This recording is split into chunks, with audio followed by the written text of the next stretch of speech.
Hadirin ma'asyiral muslimin jamaah rahimakumullah. Kemudian kalau di dalam HPT langsung disinggung tentang hal-hal yang tidak boleh dilakukan sepeninggal pemakaman. Apa saja yang tidak boleh? Satu, meratapi mayit dengan berteriak histeris, menampar-nampar pipi. Biasanya kalau diikuti ucapan berpura nyoto kurang, itu menandakan sikap tidak menerima atas takdir Allah Subhanahu wa taala. Atau merobek-robek pakaian, tanda penyesalan, sampai ada yang memotong rambut. Aku rapat nikah menen iki ditinggal iki mati temenan. Padahal mulya dina ya nampa lamaran sok gelem.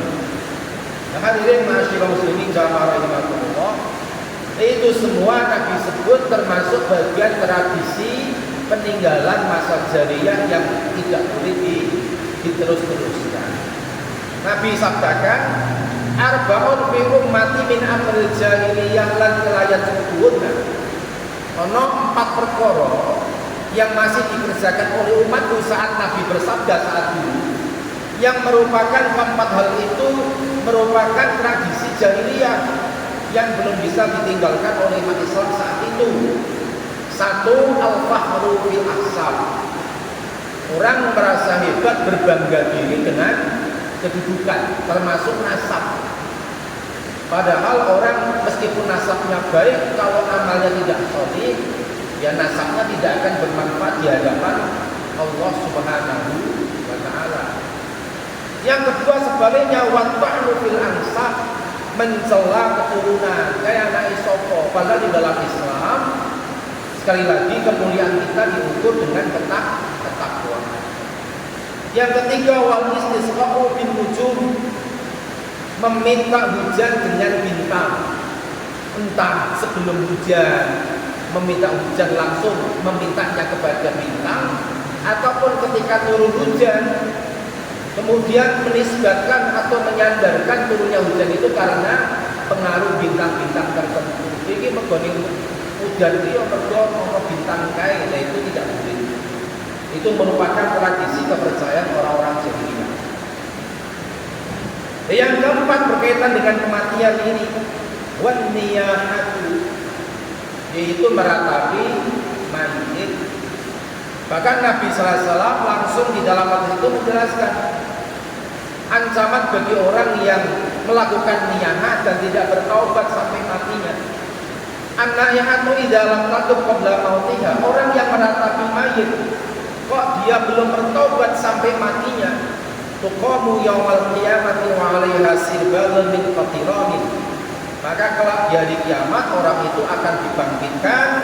Orang itu mengenakan pakaian yang terbuat dari tetesan qatiranin, tetesan cairan neraka.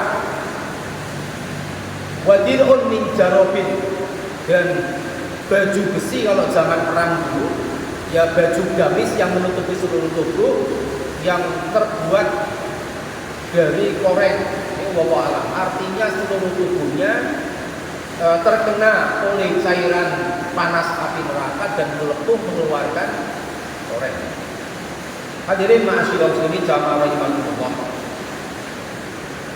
Kemudian hal-hal yang terlarang lainnya kemarin sudah terkait dengan mengubur jenazah. Tidak boleh mengubur jenazah pada waktu matahari tepat di saat berproses terbit, di saat matahari tepat di atas kepala atau di tengah garis koordinat, dan pada waktu matahari berproses untuk terbenam sampai menunggu betul-betul terbenam.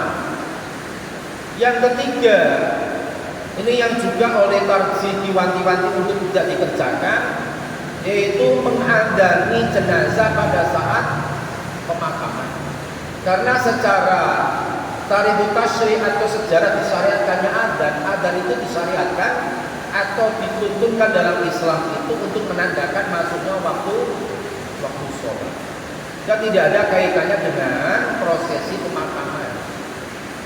Oh diadani piye sing wis mati ora pak sholat, wis mati. Padahal adzan itu gawe ngajak-ngajak wong supaya sholat. Hanya saja barangkali bagi mereka yang mengamalkan karena mengambil fadilah sholat, ada hadis Nabi yang disabdakan kalau adzan dikumandangkan setan itu akan lari terbirit mengeluarkan suara kentut yang keras. Maka krono hadis koyo iki dicake harapane ketika dimakamkan itu tidak ada setan yang ikut mendekati. Tapi kalau berkaca kepada sejarah syariat adzan ora ono hubungane karo pemakaman. Yang kelima juga tidak dituntunkan pembacaan surat Yasin saat meninggal dunia ataupun setelah meninggal dunia. Tidak ada dalil. Kalau toh ada dalilnya, ono sing mengko bensak huruf dari surat Yasin dibacakan, itu akan menjadikan adem karo jenazah misal.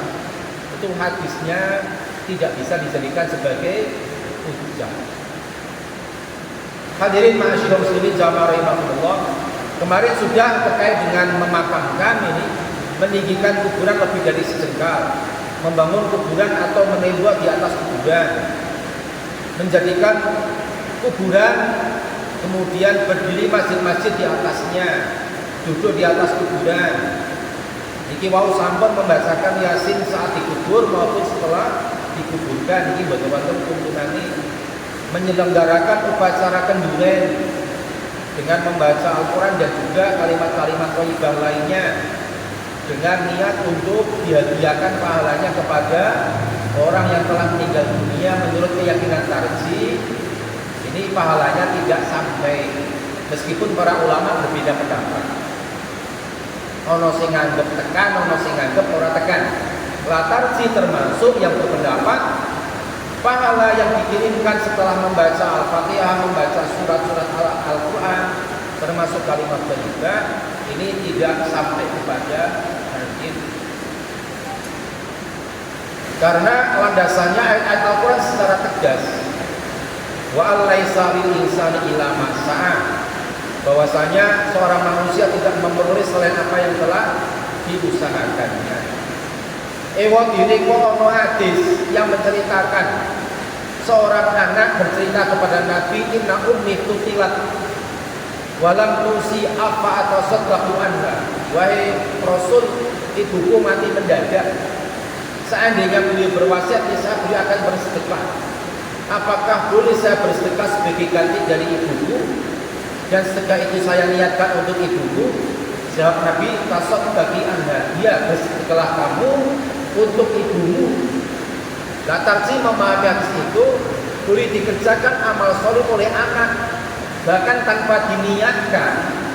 Itu ganjaran amal soleh yang dikerjakan oleh anak itu akan sampai kepada orang tuanya, sehingga dipahami bahwasanya amal soleh dari orang hidup akan sampai kepada orang yang telah meninggal dunia, manakala orang yang mati tadi semasa hidupnya memiliki peran orang yang hidup tadi bisa mengerjakan amal soleh, entah dengan ilmu yang diajarkannya atau anak yang dibesarkannya. Krono wong sing wis mati ki nalikane urip duweni andil, sehingga orang tadi beramal soleh, pahalanya akan kecipratan mengalir kepada orang yang telah meninggal dunia.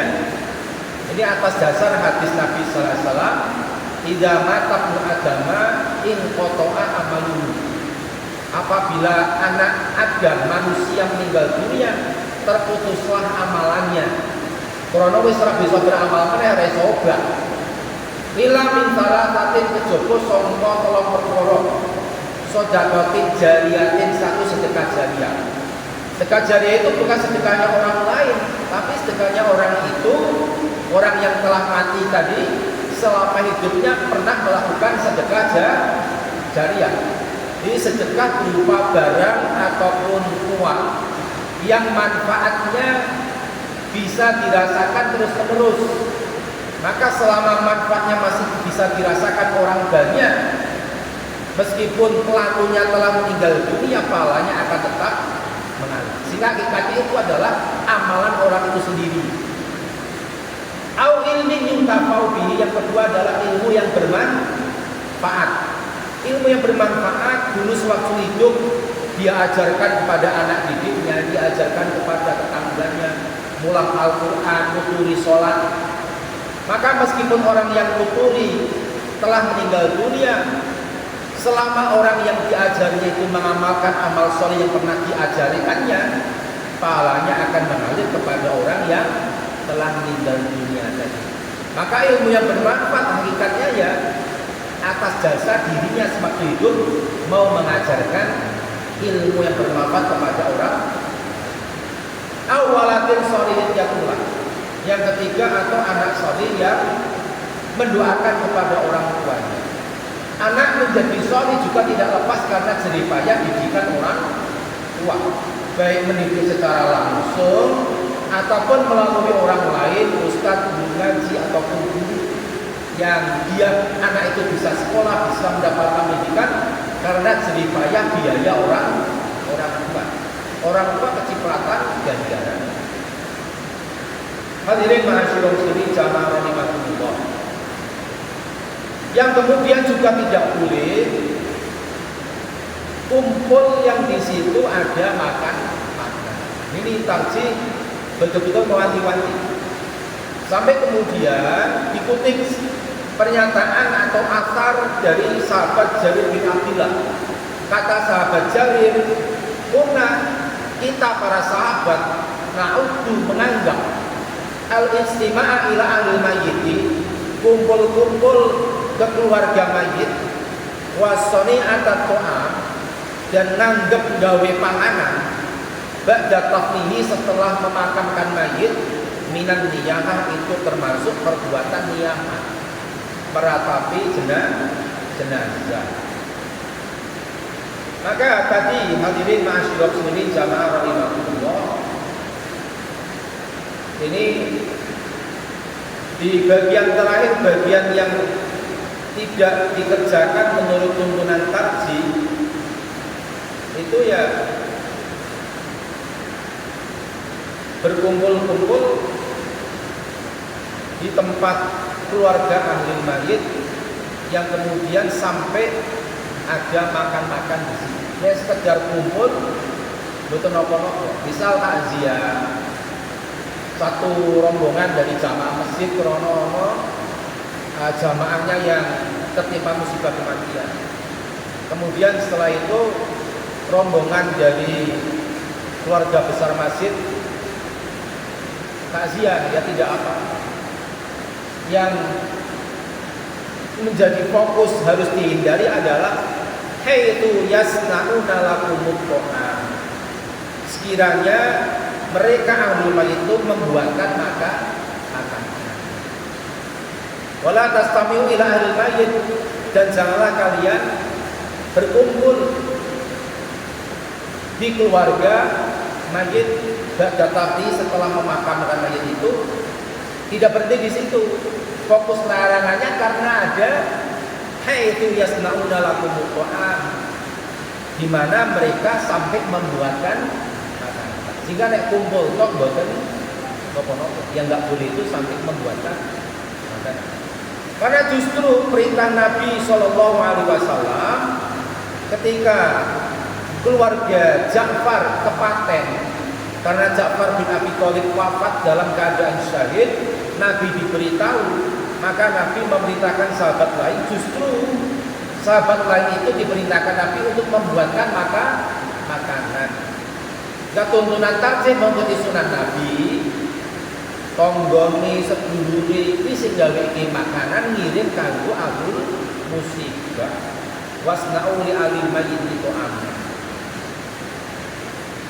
Para rabu hadirin ma'asyiral muslimin jamaah rahimakumullah. Nah, barangkali tradisi yang sesuai dengan sunnah Nabi ini yang perlu kita galakkan. Sehingga di beberapa tempat, lapang-lapang tertentu atau rantai-rantai tertentu, ono sing berupaya menghidupkan sunnah Nabi ini. Kalau ada warga masjid yang tertimpa musibah kematian, itu digilir. Mengko malam pertama misal siapa yang layak sambil membawa entah buah atau uang untuk diberikan sebagai santunan kepada ahli musibah. Mengko liya dinane entah itu sore harinya atau malam harinya giliran yang lainnya. Itu sekaligus untuk menghidupkan sunnah Nabi, sekaligus juga untuk mengeliminir, mengikis tradisi yang tidak sesuai dengan sunnah Nabi. Yo karo benjama iki rasa diopeni karo warga masjid yang lain. Bab nek ora dikoyo kowe iki kadang masih ada perasaan oh nek dadi salat ning kono jamaah masjid ning kono kuwi nek barono sing mati iki wis ora dikapak-kapake. Bapak Ibu rahimakumullah. Ini batasan apa yang boleh dan apa yang tidak boleh ketika kita melakukan takziah. Para rawuh hadirin ma'asyiral muslimin jamaah rahimakumullah. Berikutnya, selama berapa waktu batasan takziah itu dikerjakan? Sebenarnya ya tidak ada batasan waktu. Meskipun ada sebagian ulama yang membatasi 3 hari 3 malam. Tapi meskipun sudah lebih dari 3 hari 3 malam, apabila dipandang keluarga musibah dilihat masih saja murung, bersedih hati, maka selama itu pula masih ada tuntunan untuk menguatkan hati sahibul musibah. Karena tujuan takziah adalah menguatkan hati. Hadirin ma'asyiral muslimin jamaah rahimakumullah. Maka at-takziyatu la tuhaddatu bi salasati ayamin la tatajawazuha. Bahwasanya takziah itu tidak dibatasi dengan 3 hari, yang tidak boleh lebih daripada itu tidak. Bal mataru al faidata fi ta'ziyati atabiha. Akan tetapi kapan saja kau melihat kondisi dibutuhkan takziah, dibutuhkan untuk menguatkan hati keluarga musibah, ya boleh dilakukan takziah meskipun sudah 4 hari atau 5 hari. Maka ada kisah Nabi Shallallahu Alaihi Wasallam dalam hadisnya Imam Ahmad, beliau bertakziah setelah selang lebih dari 3 hari. Ini wafatnya salah seorang sahabat beliau. Di selagi ini dilihat keluarga almarhum atau almarhumah masih saja bersedih hati, dia masih ada tuntunan untuk bertakziah. Hadirin ma'asyiral muslimin jamaah rahimakumullah. Ini yang justru kontradiktif yang berlaku di masyarakat terkait dengan tradisi takziah adalah justru keluarga musibah yang kerepotan. Koyo duwe gawe, yo agang sebelum ngurupi kompor, persis seperti orang yang memiliki hajat. Itu yang mesti kita upayakan untuk kita hilangkan. Meskipun cara saiki ono sing wis diganti kanggo barang entean, yo beras, yo minteng dan seterusnya. Tapi hakikatnya tetap itu merepotkan kepada ahli musibah. Bahkan tidak jarang wong sing asline orang duwe di anak-anak dengan cara pinjam. Itu yang diwanti-wanti betul oleh kaji. Larangan berkumpul itu bukan berkumpulnya, tapi ketika ada makannya di sini. Para rawuh hadirin ma'asyiral muslimin jamaah rahimakumullah. Ini tentang takziah. Saya kira seperti itu. Kita lanjutkan bab berikutnya adalah ziaratul kubur. Ziarah kubur, mengunjungi kuburan.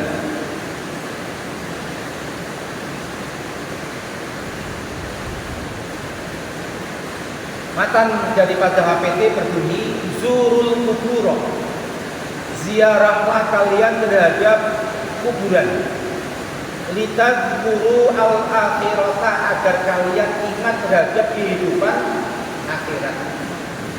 Wala taf'alu, jangan lakukan oleh kalian indah di sisi kuburan itu malam ya'dan bihillahu wa rasuluhu, apa-apa yang tidak diizinkan, tidak diperbolehkan oleh Allah dan Rasulnya. Seperti apa contohnya? Satu dicontohkan kadu'aikum al-mayyita, koyo oleh jalukmu marang mayit, memintanya berdoanya bukan kepada Allah tapi meminta berdoanya kepada mayit. Ini jelas nggak boleh. Wa tawassuli, yang kedua seperti halnya tawassul, menjadikan perantara bihi terhadap mayit ilallahi, kepada Allah.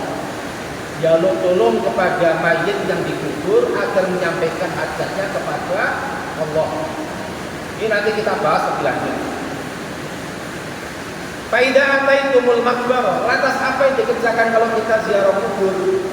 Ini dituntunkan faida ataitum, apabila kalian mendatangi al-maqbarah, kompleks pemakaman, fakulu, maka ucapkanlah doa salam, assalamualaikum dara qaumin mu'minin wa inna insyaallah bikum lahiqun. Semoga keselamatan dari Allah tercurah kepada kalian, wahai penghuni kampung kuburan kaum mukminin, dan sungguh kami insyaallah akan menyusul kalian. Ndongake karo ngimuti nek awake dhewe bakal nyusul. Kemudian berdoa, Allahumma la tahrimna ajrahum wa la taftinna ba'dahum. Ya Allah, jangan engkau halangi kami untuk mendapatkan pahala mereka. Maksudnya, ya Allah, jangan engkau halangi kami agar kami tetap mendapatkan pahala atas musibah kesabaran, pahala atas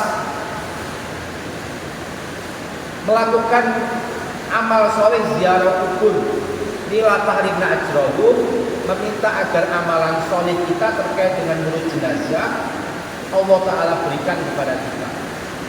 Wala taftinna ba'dahum, dan janganlah engkau berikan ujian hidup kepada kami, fitnah ba'dahum, sepeninggal mereka.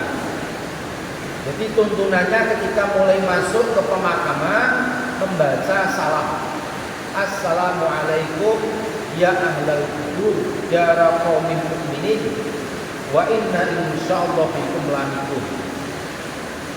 Wastaqbilul qiblata, tuntunan berikutnya ketika sudah sampai pada kuburan yang dituju, menghadaplah kalian ke arah kiblat, madhepe ke arah kiblat. Tsumma qullaha wastaghfiru lahu, kemudian berdoalah kepada Allah, mintakanlah ampunan kepada mayit yang dikubur. Was'alu lahumul afiyata, dan mintakanlah pula kepada mereka al-afiyah.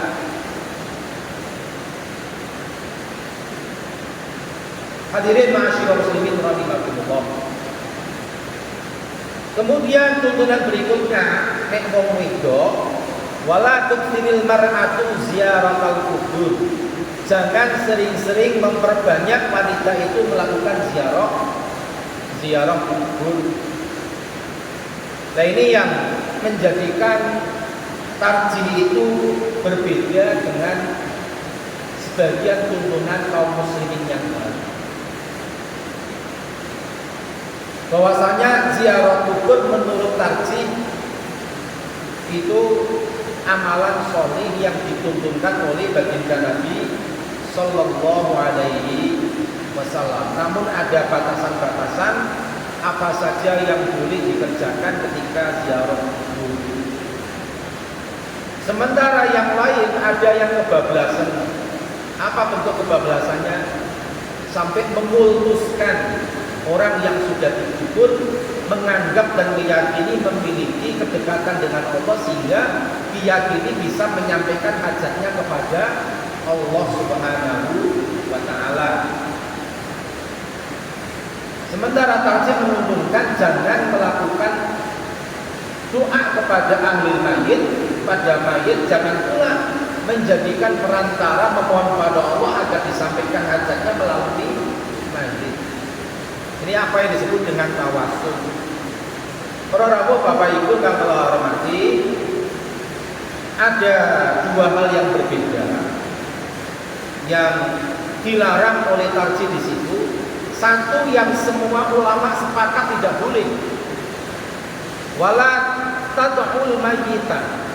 Jangan kalian berdoa dan meminta kepada mayit. Ini jelas tidak boleh. Karena perbuatan syirik. Berdoa meminta kepada mayit itu termasuk perbuatan syirik. Sebab kita hanya boleh meminta kepada Allah. Iya karena dua iya karena sekali. Jadi larangan yang pertama ini semua ulama sepakat kalau memintanya kepada mayit itu haram. Perbuatan syirik. Namun yang kedua yang oleh tarjih tidak dituntunkan untuk tidak dikerjakan, jangan kalian menjadikan mayit itu sebagai perantara untuk memohon kepada Allah. Nah ini para ulama berbeda pendapat. Ikhtilaf. Tarjih mengambil pendapat jangan dikerjakan. Tapi sebagian kaum muslimin ada yang mengerjakan. Kenapa disebut ikhtilaf? Karena ada yang masih membolehkan. Sebab masih dalam batas diperbolehkan. Kenapa? Sebab krono sing dijaluk masih hanya meminta kepada Allah. Hanya saja ada keyakinan kalau orang yang sudah meninggal dunia bisa dimintai tolong untuk menyampaikan hajatnya kepada Allah. Nah ini yang tarjih tidak sependapat. Hadirin ma'asyiral muslimin jamaah rahimakumullah. Kalau larangan menyeru atau meminta tolong kepada selain Allah jelas Allah Ta'ala larang. Wala tad'u min dunillahi ma la yanfa'uka wa la yadhurruk. Fa in fa'alta fa innaka idzam minadh dhalimin. Dan janganlah kamu menyeru berdoa daripada selain Allah apa yang tidak bisa memberikan manfaat kepadamu, tidak pula memberikan bahaya kepadamu. Fa in fa'alta, maka apabila kamu sampai mengerjakan fa innaka idzal minadh dhalimin. Fa innaka idzal minadh dhalimin, maka sungguh engkau kalau seperti itu termasuk orang-orang yang zalim, melakukan perbuatan syirik karena menyeru berdoa kepada selain Allah Subhanahu wa taala. Hadirin ma'asyiral muslimin jamaah rahimakumullah. Sementara tarjih juga menuntunkan agar tidak menjadikan orang yang telah meninggal dunia, meskipun kita yakini orang saleh semasa hidupnya, ojo dadi wasilah, krono bisa menjadikan orang lambat laun, bisa luntur. Ngeyakini ini bisa nih hajate makbul bukan karena Allah, tapi krono orang yang telah meninggal dunia dijadikan perantara tadi. Orang-orang di masa jahiliyah ketika menyembah kepada selain Allah, itu awalnya ada orang soleh yang meninggal dunia, itu dibuatkan patung, kemudian menyembahnya kepada Allah, tapi patung-patung itu dijadikan sebagai sarana untuk mendekatkan diri kepada Allah. Ini Allah Ta'ala ceritakan dalam Al-Quran surah Az-Zumar ayat yang ketiga. Walladzina takhadhu min dunillahi awliya'a ma na'buduhum illa liyuqarribuna ilallahi zulfa. Ini cerita orang-orang jahiliyah di masa lampau. Mereka awalnya ketika menjadikan berhala-berhala itu alasannya adalah kami tidaklah menyembah mereka. Walladzina takhadhu min dunihi awliya, dan orang-orang yang menjadikan pelindung selain daripada Allah sebagai pelindung mereka. Kata mereka awalnya, mana abudu, kami tidaklah menyembah mereka, tidak menyembah berhala-berhala itu, illa liyuqarribuna ilallahi zulfa, melainkan hanya sebatas sebagai sarana untuk mendekatkan diri kepada Allah dengan sedekat-dekatnya. Tujuan awalnya yang menyembah Allah, tapi lambat laun bisa bergeser. Hadirin ma'asyiral muslimin jamaah rahimakumullah. Maka tawasul menjadikan sarana agar doa kita harapannya lebih diijabah oleh Allah menurut tarjih. Yang bisa dilakukan itu ada 3 jenis. Satu, tawasul dengan menggunakan amal soleh yang kita kerjakan sendiri. Atas dasar cerita Nabi pada masa dulu, ono 3 orang pemuda yang terperangkap di dalam gua. Nah, di sini disebutkan dalam kitab Riyadhus Shalihin.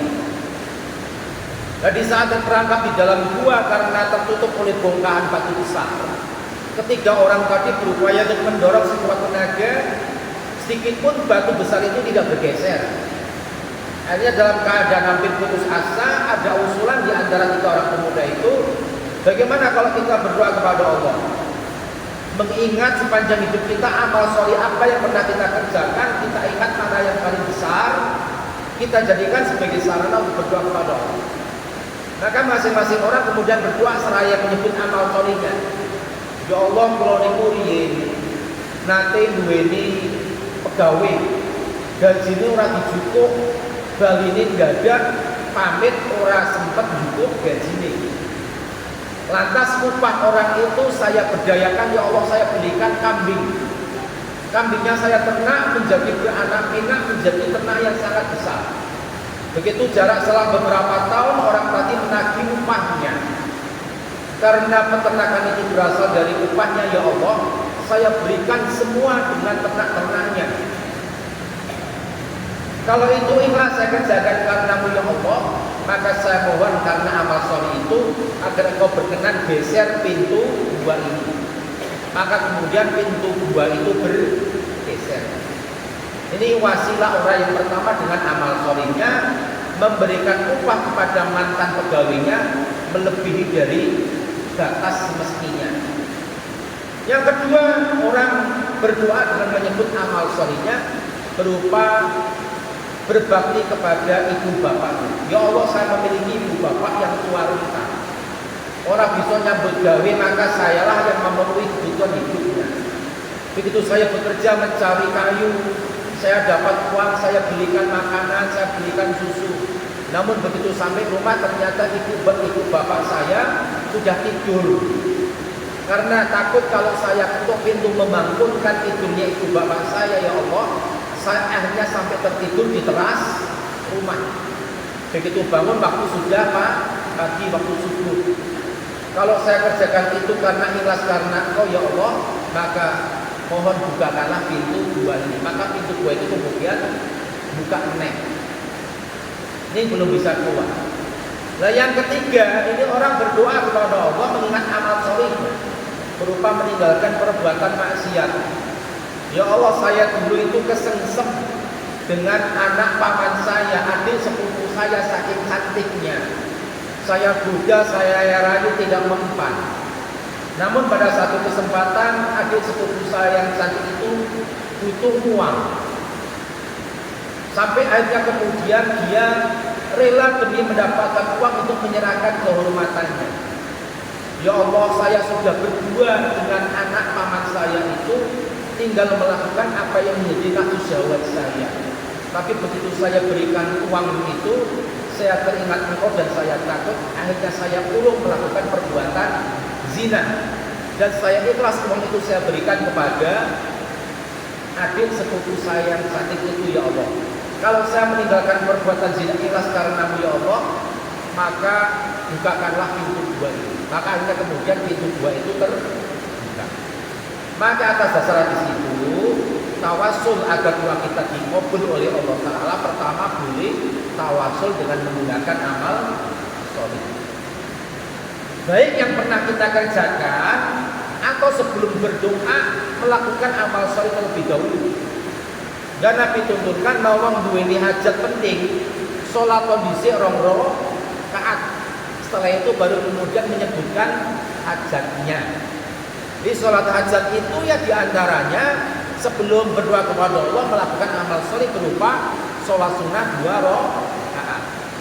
Atau duweni hajat, jak dunungin dungo maca Quran dhisik silakan, karena membaca Al-Quran termasuk amal soleh. Hadirin ma'asyiral muslimin rahimakumullah.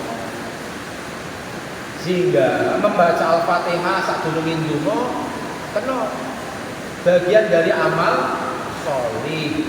Ning bedane ning nggon tarji ya sekedar maca Al-Fatihah. Monggo saran-saran maca Al-Fatihah mugi maupun dados sajak dipun mangkikan rumpun dipun qabul dening Allah Al-Fatihah itu boleh. Karena membaca Al-Fatihah itu bagian dari amal sholih. Yang tidak tarji amalkan adalah berkirim Al-Fatihah kepada Nabi, kepada orang-orang sholih ila hadrati siapa Al-Fatihah itu yang tidak diamal. Yang kedua, menjadikan tawasul agar doa kita mustajab dikabul oleh Allah Ta'ala dengan banyak memuji kepada Allah sebelum berdoa. Walillahi asmaul husna fad'uhu biha. Allah itu memiliki nama-nama indah, nama-nama bagus, asmaul husna. Maka berdoalah kepada Allah, menyeru Allah, memanggil Allah dengan nama-nama yang baik itu. Maka nek Pak njaluk marang Gusti Allah ngalem-ngalem dhisik, muji-muji dhisik. Wong karo menungso be sadurunge njaluk mesti ngalem-ngalem. Dengan wis sakporo iki kita ganteng. Sakporo iki padahal niate kok ning mburi apa? Njaluk. Karo wong tuwa ya padha, Bu. Ngalem dhisik karo ibune, Pak njaluk duit jajan. Ibu cantik deh. Ibu masakane mau enak nemen iki. Ngalem-ngalem dhisik, padahal ujung belakangnya mau minta uang jajan. Itu lebih mudah memberikan apa yang menjadi maksud permintaannya daripada tok mall njaluk langsung ora ono basa-basi. Maka demikian pula di dalam berdoa kepada Allah. Contoh di dalam surat Al-Fatihah yang terdiri dari 7 ayat. Dari 7 rangkaian ayat surah Al-Fatihah, sing ayat intine ndonga ping 1. Ihdinas siratal mustaqim. Tunjukilah aku untuk bisa istiqomah di atas jalan yang lurus. Namun sebelum ayat itu, ihdinas siratal mustaqim itu kalau nggak salah yang keempat. Mulai dari bismillah itu muji kepada Allah. Bismillahirrahmanirrahim. Alhamdulillahirabbil alamin. Itu muji terus. Ar-Rahmanir-Rahim. Maliki yaumiddin. Iyyaka na'budu wa iyyaka nasta'in. Malah 5 ayat itu muji semua. Dengan menyebut nama Allah Maha Pengasih Maha Penyayang. Segala puji bagi Allah Tuhan seluruh sekalian alam yang merajai di hari pembalasan. Kepada Mula ya Allah kami memohon dan kepada Mula ya Allah kami meminta bantuan. Baru ihdinas siratal mustaqim. Maka tawasul yang kedua adalah dengan banyak memuji Allah. Yang ketiga Bapak Ibu, tawasul di dalam berdoa ketika dikabulkan oleh Allah bisa bertawasul menjadikan sarana kepada orang soleh yang masih hidup. Ora pede Pak ndonga dhewe krana penting jalukane sowan marang kiai, sowan marang ustaz, sowan marang wong sing dianggap soleh akeh ibadah sithik maksiate, njaluk didongaake. Itu ya termasuk bagian dari tawassul. Dan itu ada contohnya di masa Nabi sallallahu alaihi wasallam. Hadirin ma'asyiral muslimin jamaah rahimakumullah. Nah, kemudian ziarah kubur, kembali kepada ziarah kubur. Apa yang kita kerjakan ketika ziarah kubur? Satu, intinya adalah bagi diri kita pribadi mengingat akan kematian. Yang kedua, bagi orang yang sudah dikubur, orang yang meninggal dunia, kita doakan agar mendapatkan ampunan dari Allah. Kita doakan agar mendapatkan rahmat kasih sayang dari Allah Subhanahu wa taala. Pak, lah bagaimana kalau mengunjungi kubur orang musyrik? Boleh atau tidak?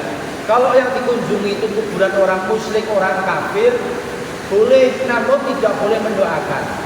Berarti hanya sebatas mengambil pelajaran kalau kita itu akan meninggal dunia. Tujuan yang kedua tidak kita lakukan yaitu mendoakan. Hadirin ma'asyiral muslimin jamaah rahimakumullah. Sampai di sini barangkali ada pertanyaan, saya persilakan. Monggo menawi wonten. Pak wong wedok mau ziarah kubur atau tidak? Perempuan oleh tarjih diperbolehkan.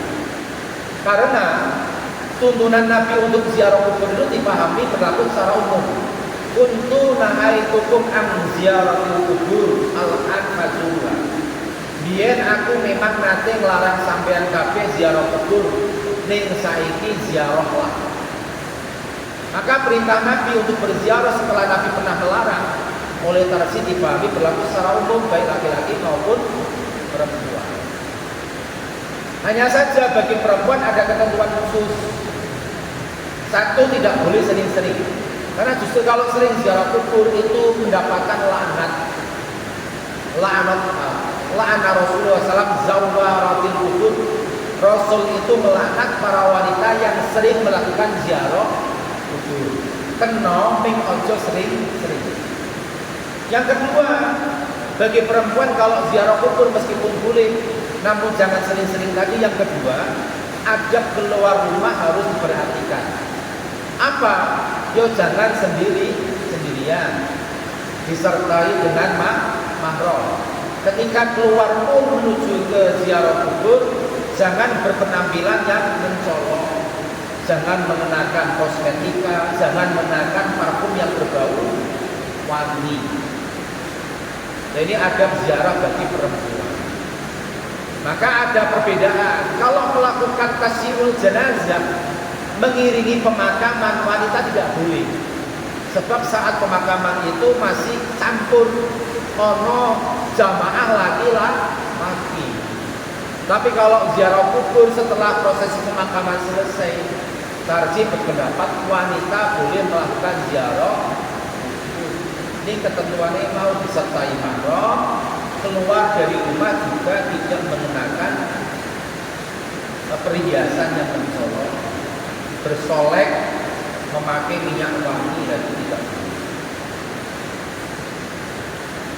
Makatan para rabu yang sedang dipasinawi. Apa saja yang tidak boleh di saat ziarah kubur? Jadi, misal di sini dicantumkan yang tidak boleh memberi upah kepada orang tertentu untuk membacakan Al-Quran, diumpahi konmatamki terus hadiah Al-Quran, pahalanya diadami kepada mayat tarjih tidak sependapat. Bertawasul kepada Allah dengan perantara orang yang sudah mati, dari sudah kita bahas. Ini hal-hal yang dilarang ketika ziarah kubur. Termasuk duduk di atas kuburan, apalagi menduduki batu nisan.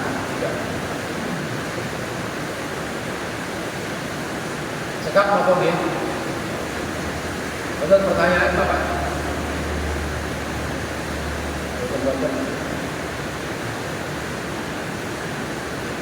Pangapunten pun jam sedoso kirang 12 menit. Demikian apa yang dapat kita kaji. Mohon maaf segala kekurangan. Mugia semausud jawab. Iko pratondo rahmat Allah yang turun dan semakin banyak tantangan kita untuk melakukan amal soleh, semakin memperbesar pahala dari amal soleh yang kita kerjakan. Karena Nabi dikatakan inna idobil jaza ma idobil balak. Gede ganjaran ini berbanding lurus dengan besarnya ujian. Soyo abot tekan di pengajian krono akeh rintangani, ganjarane yang sang soyo gede. Makatan pangapunten wal afikum nasrun minallah wa qarib. Wassalamualaikum.